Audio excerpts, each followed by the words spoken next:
Buenas tardes, bienvenidos a nuestro programa Una Mirada al Día. Hoy en esta primera emisión. Se trata de un programa que saldrá diariamente al mediodía para analizar los sucesos precisamente del día, que ha sucedido en el ámbito político, en el ámbito social, tanto peruano como alguna vez también en la política internacional. Es un esfuerzo conjunto de la Coordinadora Republicana y de la Abeja TV. En ese sentido nos acompaña Ángel Delgado en la conducción y un servidor, Luciano Reboredo. Ángel, muy buenas tardes. Muy buenas tardes, Luciano. En realidad tenemos que felicitarnos de haber logrado a través de un esfuerzo común, como ha señalado, la producción de este programa que nos va a permitir enjuiciar los acontecimientos de cada día a través de nuestros comentarios y, por supuesto, recibiendo los comentarios también del público que nos está escuchando. Sin duda, el hecho más importante acaecido el día de hoy, y yo diría la semana, ha sido las repercusiones de este ataque que han sufrido dos periodistas que estuvieron en una misión en Cajamarca, en un distrito de Cajamarca. El hecho en sí es gravísimo porque constituye sin duda un atentado contra la libertad de expresión, un delito contra la libertad, hay delitos contra el patrimonio, hay coacción, todo esto se configura dentro de un secuestro. Pero independientemente de la tarea que tiene que llevar a cabo, como tú sabes perfectamente, Luciano, la Fiscalía y los órganos de investigación correspondiente, creo que lo grave, a mi juicio, es la respuesta del gobierno, en primer lugar, e inmediatamente después la concepción que se tiene de las rondas campesinas por parte del gobierno y algunas medidas que se han venido dando a espaldas del país, mientras todos han estado preocupados por, en fin, la pésima gestión gubernamental. Quizás han sido muy pocos los que han tomado conciencia de lo que estaba pasando con las rondas campesinas, como por ejemplo, lo digo nomás para luego comentar, el haber sido adscritas al régimen de las comunidades campesinas, de las comunidades indígenas y campesinas, que tienen un régimen especial, se les ha extendido sin más a las rondas. Entonces creo que este es el aspecto importante y sobre eso yo creo que podríamos empezar nuestros primeros comentarios, planteando en primer lugar, ¿qué te parece la respuesta del gobierno en sus distintas instancias y funcionarios? ¿No es sorprendente? Sorprendente, Ángel, y preocupante, ¿no? Porque se ha pretendido darle un enfoque cultural, irse a un lado por el asunto de las llamadas comunidades originarias o pueblos originarios, el derecho consuetudinario, y pretender que todo esto responde a un tema cultural y que prácticamente estos delitos, porque el secuestro y todo lo que ha sucedido ahí son delitos, responden a casi a un derecho que está por encima de la ley, porque habría que reconocer que es parte de costumbres ancestrales, pero detrás de esto hay también todo un tema ideológico, ¿no? Que se viene trabajando hace tiempo en este asunto de la multiculturalidad, ¿no? Entonces estamos sometidos a un permanente bombardeo cultural y tenemos que aceptarlo así, y es muy peligroso este juego, ¿no? Porque vamos a terminar perdiendo parte de nuestra identidad y vamos a estar sometidos a una serie de juegos legales que pueden terminar por legalizar comportamientos antisociales. Sin duda alguna, ese es el tema, porque el gobierno, un gobierno normal ha debido condenar lo que es un hecho delictivo, un hecho sancionable, debería marcar distancia, porque mira, los comuneros han actuado casi en defensa del gobierno y su familia. El comunicado que tienen que leer los periodistas es uno en el cual piden perdón al gobierno y a la familia presidencial. Entonces, este es un encargo de las rondas, pero a favor políticamente del señor Castillo. Entonces, la respuesta de minimizar, reducir, decir que esto es una retención, que esto se enmarca dentro de las tradiciones de estos comuneros, es una mentira absoluta. Nosotros creemos que sí, es dable la existencia de rondas con un estatuto propio, inclusive creo que el derecho puede tener una expresión plural, aplicarse con determinadas características singulares a realidades específicas. Hasta ahí la cosa es normal, pero cuando eso se trastoca y se convierte en un elemento para buscar impunidad y sobre todo para perpetrar abusos contra los derechos de otros, me parece que no tienen ningún fundamento alguno. Quienes han salido a la palestra como la ex premier, la señora Mirta Vázquez, o la señora exministra de la Mujer, Anaís Cárdenas, prácticamente culpan a los periodistas porque están alborotando la vida en la comunidad, y entonces lo que han hecho casi es una suerte de autodefensa. Todo lo contrario. O sea que ahora tenemos territorios liberados, por llamarlo de alguna manera, en el Perú, y además se están aplicando formas de accionar que han sido propias en otro momento de movimientos subversivos, ¿no? Este tipo de acciones de capturar a alguien y obligarlo a leer un pronunciamiento es lo que hacía en su momento las FARC en Colombia, o que también grupos subversivos y terroristas en el Perú, como el MRTA, lo hicieron. Recordarás, Ángel, por ejemplo, con el secuestro de Delgado Parker en su momento. Claro, pero además, yendo un poco más profundo, el Estado Islámico, este grupo terrorista, fundamentalista, tenía la costumbre de grabar, hacer comunicaciones con las víctimas, los cuales efectivamente hacían exhortaciones a sus gobiernos para que no ataquen, para que no perjudiquen, y luego eran ejecutados delante de las cámaras. Estos comportamientos terribles no pueden ser legalizados, no pueden legitimarse, no pueden volverse parte de la normalidad, porque ahí entonces estamos creando las condiciones para que en el Perú se geste una suerte de bandas paramilitares que, sobre pretexto de las rondas, que repito, nosotros no tenemos ningún tipo de imputación, de crítica a las normas, a las rondas campesinas en tanto rondas campesinas.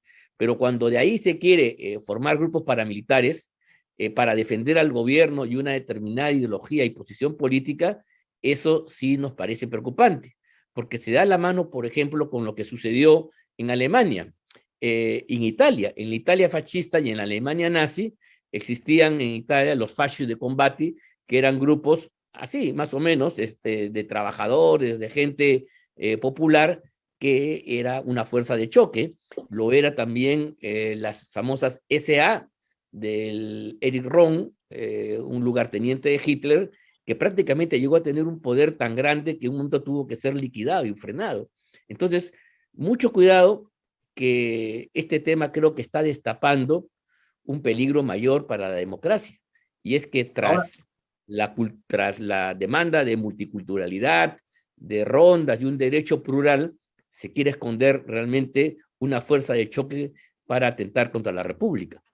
Ahora, Ángel, tú te has ido hasta los fachos de combatimiento en Italia o las SA de Hitler, pero tal vez ni siquiera hay que ir tan lejos. Hay que ver la experiencia de Venezuela, donde hemos visto varias veces los videos de estos grupos armados de la sociedad que van en motocicletas y atacan a los opositores, disparan a las marchas de oposición, que ya prácticamente las han desaparecido, ¿no? Ya han logrado someter a la oposición, porque al principio los agarraban a palos, los baleaban, los mataban, los torturaban, y de esa manera se ha logrado someter a una oposición, y esa es la terrible amenaza de lo que podría suceder si se sigue en esta tendencia de ir armando grupos paramilitares bajo el pretexto del tema cultural y con el eufemismo siempre con el que se habla de que no es un secuestro, es una retención, no es un robo, es una expropiación. Siempre hay una palabra para ir suavizando los actos de violencia que nuestro común amigo Hugo Guerra calificó correctamente como un acto de terrorismo.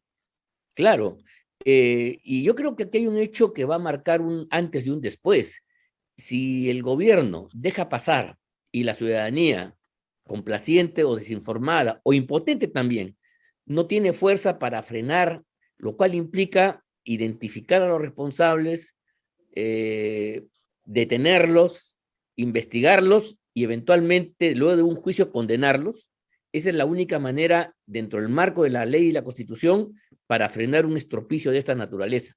Si esto no sucede, si esto queda en palabras, en promesas de investigación, pero no se toma ninguna medida concreta, simplemente estamos sentando un precedente nefasto, porque mañana, en cualquier lugar y frente a cualquier persona que tenga una actitud distinta, disidente, que no piense como esta gente, que quiera esgrimir una crítica frente al gobierno, va a ser sometida a un acto de violencia similar y cuyas consecuencias pueden ser peores. En ese sentido, si esto sucediera, hay que decirlo con todas sus letras, que la libertad de prensa como principio fundamental para la defensa del orden democrático, porque la libertad de expresión nos permite justamente proteger las demás libertades, estaría en grave peligro y podría eclipsarse en el Perú en los próximos meses.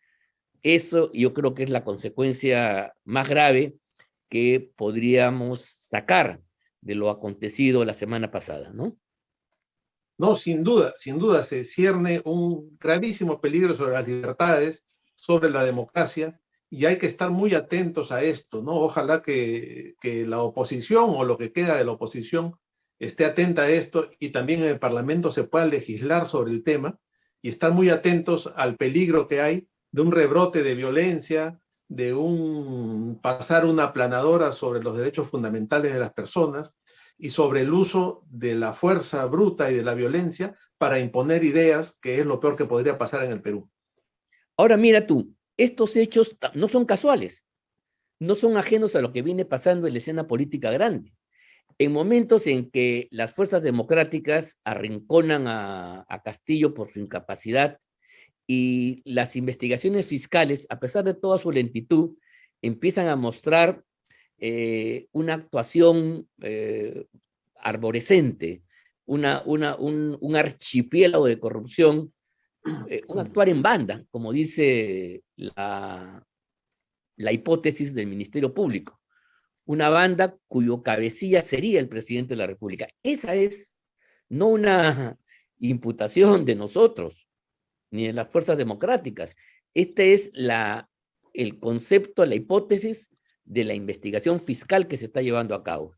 Y mira tú, lo que ha sucedido en los últimos días es que ahora se conoce cómo opera la señorita cuñada del presidente, media hija del presidente, no sabemos, se reúne con empresarios que no tienen ninguna trayectoria, ningún currículum, ya han ganado algunas obras, y entonces están usando el poder ganado a través de Castillo para poder beneficiarse de una serie de concursos, de licitaciones que reportan recursos del Estado, recursos financieros, que en lugar de servir a la colectividad, van a incrementar los bolsillos de esta gente. Eso es una cosa que se viene demostrando. Y eso es un tema que yo creo que nos tiene que preocupar gravemente, porque es en ese contexto que aparece la respuesta violentista para impedir que se conozca y se investigue esto. ¿Te das cuenta? Mira tú la correlación. A mayor conocimiento, mayor desesperación. Y la desesperación, como la fiera herida, hace que se tomen actos violentos, como lo de Cajamarca, para impedir que la gente conozca y se pueda investigar estos hechos.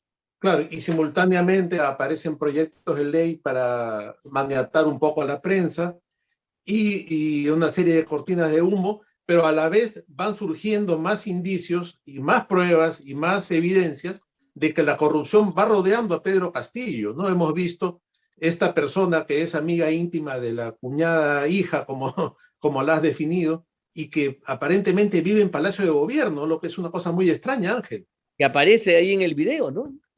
Y que está en el video junto con este personaje que tiene una empresa armada de una manera un poco extraña, que nunca ha tenido ninguna presencia y que en los últimos meses ha ganado una licitación por 3 millones y que ahora anda por los pueblos acompañado con esta parienta del presidente y que está con esta amiga suya que ahora resulta que tiene un sueldo de 15.000 soles, que es lo que gana un congresista de la República, y que viviría en Palacio de Gobierno, ¿no? Eso ya es una cosa rarísima. Y el alcalde de esta comunidad, que también aparece en los registros de ingreso a Palacio de Gobierno como pariente del presidente y que ingresa en horas de la madrugada a Palacio. ¿Para qué viene un alcalde de una provincia al Palacio de Gobierno a visitar al presidente de la República a la 1 de la madrugada? Todo eso parecería configurar un comportamiento delictivo. Pero a través de una organización, porque todos estos actores están haciendo una planificación y actos de gestión no enmarcados en la ley, sino fuera de ella, para ganar ilícitamente estos concursos y licitaciones, para favorecerse de modo irregular del dinero que tienen distintas dependencias del Estado, y entonces usando en primer lugar el poder que les insufla a cada uno de ellos, Pedro Castillo. De ahí entonces la tesis de que él es el cabecilla, él es el que irradia poder a todos estos personajes tienen como elemento en común que han estado entrando a los distintos sectores del Estado, ministerios, han hablado con los funcionarios, con ministros. ¿Para qué? Para sacar un conjunto de obras que indudablemente los está enriqueciendo. Y entonces esta consigna de no más pobres en un país rico se voltea, porque los únicos beneficiados va a ser el entorno presidencial, los paisanos, los compadres, los amigotes, las familias y los parientes. Esto realmente es lamentable, ¿no? Es un tema sumamente grave. Ahora, Ángel, tú habrás podido notar que los defensores de Castillo, que abundan, ¿no? Y salen en televisión permanentemente, y son ministros, funcionarios, constantemente dicen, no hay pruebas, ¿dónde están las pruebas? Y algunos medios de comunicación caen en esta jugada y están esperando que haya audios o que haya videos, y nunca ha sido así, ¿no? Lo que pasa es que en algún momento nos acostumbramos a que tenía que haber un video o un audio de todo. Sin embargo, tú como abogado podrás confirmar que acá se van configurando una serie de pruebas que consisten justamente en estos hechos de que se ve una visita, se ve un voucher de un depósito, se ve un testimonio que coincide con el otro, y esos son los indicios que van configurando las pruebas, ¿no? Ya hay que quitarse de la cabeza esa idea de que todo tiene que estar sostenido con un audio o con un video, porque no es así, ¿no? Nos ha quedado aparentemente una especie de síndrome de Montesinos, porque este señor grababa absolutamente todo, y pensamos que cualquier acusación debe venir sustentada en un video, y eso no es así, ¿no? La investigación fiscal se basa en estos indicios razonables que finalmente van configurando toda una estructura, y por ejemplo, el hecho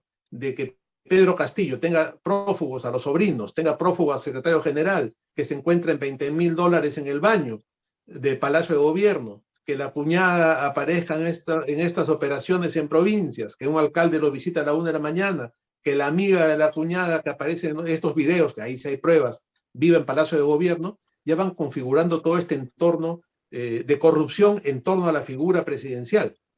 Sin duda alguna. Lo del video es una demostración metafórica que puede servir, bueno, del epítome, digamos, de una visualización de un acto criminal. Yo creo que lo de Curi Montesinos, el famoso video al cual te has referido, tuvo ese impacto. Pero la justicia penal no solamente cuenta con estos medios gráficos o auditivos, como son las grabaciones, sino también hay un razonamiento, hay una secuencia. Y mira tú, el hecho de que se haya abierto ya investigaciones fiscales, hasta 3 investigaciones fiscales sobre actos de corrupción, todos ellos que tienen en común la vinculación con Pedro Castillo, está demostrando en primer lugar la existencia material de actos irregulares que constituyen delitos. 2, ya hay personas responsables de delitos que inclusive para acogerse a la colaboración eficaz han tenido que admitir previamente su responsabilidad penal, es decir, se configuran como delincuentes. Es el caso de la Karen López y el caso de Samir Villaverde, y es muy probable que en el curso de las futuras investigaciones haya más personas que para mejorar su situación a la hora punitiva, a la hora de la sanción, en fin, reducir el tiempo de cárcel, bajar el peso de la sanción, también entren a esta lógica de la colaboración eficaz que está contemplada en el Código Procesal Penal, y por lo tanto, entonces, tengamos una trama, una urdimbre probatoria que se vuelve definitivo. Mira, esto es como un rompecabezas, las piezas se van armando, no importa que a Pedro Castillo se lo investigue directamente, más allá del debate sobre su inmunidad y todo lo demás, que no quiero entrar a eso, por vía indirecta, a través de las declaraciones de todos aquellos que han delinquido y que tenían en común el ser parte del círculo íntimo de Pedro Castillo, es que se van conociendo un conjunto de pruebas. Y creo que la prueba más importante va a ser la que vamos a tener en los próximos días, cuando verificada la excarcelación de Samir Villaverde, ¿no? Que le ha dado 100,000 soles al exministro Juan Silva, y que además dice tener mucha más información, habría ya logrado a través de su abogado un régimen de colaboración, y por lo tanto ya está en condiciones de poder aportar esas pruebas que se ha anunciado a través de la prensa, a través del programa de Philly Butter especialmente, que creo que ha cumplido un rol muy importante en la materia, y entonces tener ya las imputaciones definitivas. O sea, estos que dicen que no hay probanza y que son solamente dichos y que es una campaña de la oposición, no tienen fundamento alguno. Perdón, aquí no estamos ante una campaña política de ideas, en fin, de ir arrinconando a Pedro Castillo dentro de una estrategia política. No, señor, aquí a Castillo lo estamos evaluando como una persona que, siendo presidente de la República, no cumple su función. Ahí están las encuestas reprobatorias, pero sí es hábil, es precoz, es audaz a la hora de cometer todos estos ilícitos penales. Entonces, claro, y es ahora cuestión de ir tejiendo ya la madeja y vamos a tener, sin duda alguna, elementos definitivos que acrediten que Castillo efectivamente es el jefe de esta banda criminal que ha asaltado al Estado desde el 28 de julio del año pasado. Claro, y con estas pruebas, ya que tanto reclaman las pruebas que va a entregar Samir Villaverde, seguramente ya se pueda cerrar el círculo, ¿no? Y ya eso va a completar algunas de las cosas que ha mencionado Carolín López, que dicho sea de paso, el día de hoy ha recibido una amenaza de muerte, según se ha informado, a través de un sobre con balas y con pólvora que ha llegado a su casa, amenazando de muerte a ella y a su familia. Ojalá que Samir Villaverde tenga la protección adecuada, porque también se convierte en una persona de alto riesgo. Ese es uno de los peligros que corren en este ambiente que se está tornando un poco turbio y de violencia, aquellos que tienen que decir algunas cosas, y que, por ejemplo, Pacheco podría también convertirse en un colaborador eficaz, ¿no? El hombre de los $20,000. Claro. Y El podría, él abogado, tendría que aportar mucho. el abogado de Silva ha dicho que Silva está dispuesto a entregarse y dar su manifestación en ese sentido. Ángel, hoy Mira, día estaba leyendo una cosa curiosa, y es que la población que ha tomado el Palacio Presidencial de Sri Lanka ha encontrado, entre otras cosas, $50,000 en efectivo, ¿no? Y la comunidad internacional toma este dinero en efectivo en el Palacio de Sri Lanka como una prueba contundente de la corrupción de ese gobierno, ¿no? Y haciendo un paralelo, acá se encontraron $20,000 en efectivo en el Palacio de Gobierno que un nadie pudo poquito justificar, menos, un poquito ¿no? menos. Y, claro, ¿de dónde salieron? ¿De quién eran? Y fue un fiscal a ver esto y ni siquiera los incautó, ¿no? Se los dejó al señor Pacheco para que se pueda fugar. Y si hacemos un paralelo, vemos cómo la opinión pública internacional dice de dónde salen $50,000 en efectivo en un palacio de gobierno. Y acá, bueno, $20,000 han pasado como si nada finalmente, ¿no? Entonces, es bien interesante cuando uno puede hacer estos paralelos entre lo que es la política internacional y esta política de opereta en lo que nos estamos viendo inmersos, ¿no? Sin duda. Mira, lo que pasa es que hemos sido permisivos, pero yo creo que las cosas están escalando a un nivel y a una velocidad gigantesca, y yo creo que hasta el más ciego ya no tiene derecho a dejar de ver las cosas, francamente. Ya hablando en serio, estos que quieren justificar lo injustificable hacen un papel ridículo, ridículo. Ahí están las evidencias, y si faltara una, cada día hay más y se refuerza entonces la tendencia que incrimina a Castillo en todos estos actos irregulares y delictivos. Ahora bien, lo importante aquí es correlacionar en la medida que Castillo empieza a ser desenmascarado con mayor profundidad, empiezan a desatarse amenazas y actos de violencia. Eso es un asunto que yo creo que tenemos nosotros que meditar bastante, estimados amigos. O sea, en la medida que Castillo aparezca en una posición más precaria, en lugar de someterse a la investigación correspondiente como un demócrata, como una persona, como una autoridad responsable, estamos casi convencidos que esta gente va a patear el tablero y va a empezar a utilizar mecanismos vedados, actos de violencia, como los ocurridos en Cajamarca, como estas amenazas contra algunos testigos, contra algunos colaboradores, qué sé yo, y eso entonces nos permitiría decir que vamos a ingresar a una etapa distinta en el gobierno, donde ya no solamente hay ineptitud supina, no solamente hay corrupción gigantesca, sino también estaríamos ante un régimen de endurecimiento, de constitución de una autocracia, de una dictadura que va a golpear los derechos fundamentales de todos los peruanos, especialmente en esta etapa, el derecho a la libertad de expresión que la prensa tiene para poder hacer conocer estos hechos a todos los peruanos.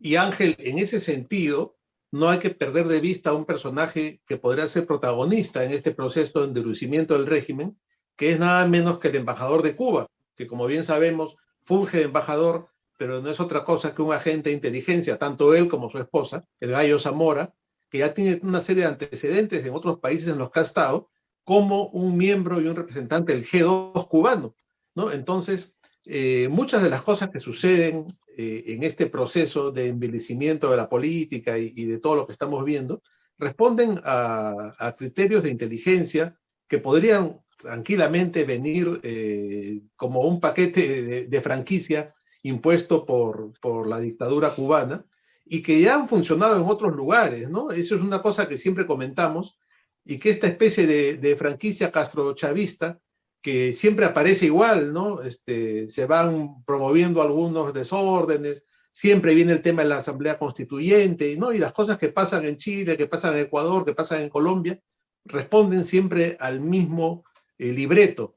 Y no hay que perder de vista lo que este señor de la Embajada de Cuba pueda estar jugando en este proceso, de lo que puede ser este endurecimiento del régimen en las próximas semanas, conforme se vaya destapando más el asunto de la corrupción. Sí, pues creo que hay sombras negras, siniestras, que están llegando al horizonte político peruano. Esto no es una exageración, quisiéramos equivocarnos, pero creo que tenemos el deber democrático de decirle a la gente, a los amigos que nos escuchan, a la población del Perú, que hay que tomar cuidado. Cuando los pueblos, por flojera, bajan los brazos, pierden la actitud vigilante, en ese momento es que se produce un zarpazo y la libertad se pierde. Eso es lo que está hoy día en juego, y creo yo de que estas reflexiones que hemos tenido y las que vamos a tener en otras oportunidades tienen como objeto llamarlos a todos ustedes, amigos que nos están viendo y escuchando, para mantenernos con la moral alta, con el espíritu erguido en defensa de las libertades democráticas y la República Bicentenaria que los fundadores de la independencia nos dieron hace ya más de 200 años. Creo que ese es el tema fundamental. Este debate tiene ese sentido, y espero que haya sido de ese modo, haya sido útil y productivo para todos ustedes. Ángel, hemos llegado, como tú bien dices, al final de este primer programa de Una Mirada al Día, y creo que hemos cumplido con ese objetivo, ¿no? Precisamente de analizar rápidamente lo más importante del acontecer político en el Perú en el día, ¿no? Y advertir sobre algunas cosas que están sucediendo. Todo lo que viene. Y más allá de la noticia, más allá de la noticia, el hecho que a veces se pierde, ver cuál es la consecuencia, qué cosa es lo fundamental, qué cosas no debemos perder de vista, porque ahí puede haber un peligro que entrañe un golpe a la existencia democrática del Perú. Así es, de acuerdo. ¿Qué es lo que está escondido debajo de la alfombra? Y a eso es lo que nos vamos a dedicar, eso vamos a hacer. Amigos, a eso nos vamos a dedicar en este programa que saldrá diariamente a través de nuestra señal y en las redes sociales, Una Mirada al Día, producido por la Coordinadora Republicana y por la abeja.p. Eso ha sido todo por hoy. Nos vemos mañana al mediodía. Muy buenas tardes. Buenas tardes.